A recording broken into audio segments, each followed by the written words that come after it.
हा फक्त पकड बस. सेकंड चालू आहे का बघ. हा रामकृष्ण आदिनाथची होते, मी किती वर्षाचं होतो. रामकृष्ण विठ्ठल केशव गोविंद माधवा. आमच्या आदिनाथ महाराजांची जी लेखन आहे, रचना आहे, काव्यरचना, त्या रचनेमुळं माझ्या पण आयुष्यात बदल झालेलाच आहे.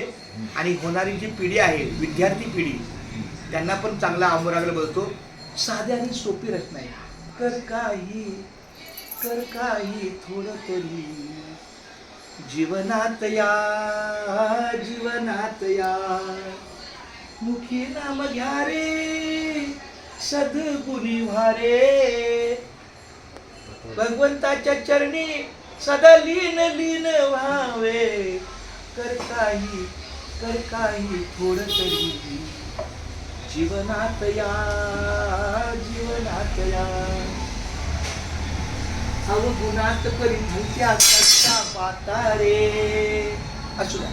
कधीच ना अळविले पंढरीनाथा रे. सारे आयुष्य सरले पाहता रे. उत्तर काय देशील जाता रे. पहावाल्या कोळी मुखी नाम घोळी.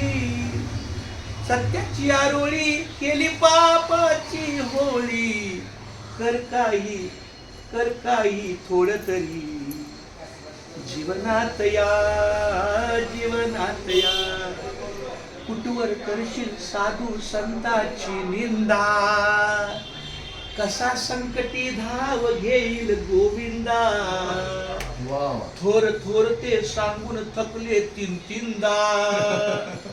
वेळ निघून गेल्यावर होशील शर्मिंदा. सांगून श्रीहाळ त्यांनी का पिले बाळ. श्री भोजनास पहावाडिले तात्काळ. कर काही थोडं तरी जीवनात या. असत्याची बाजू कधीही मांडू नको. दुसऱ्याचे ते पाप मुखाने सांडू नको. असत्याची बाजू कधीही मांडू नको.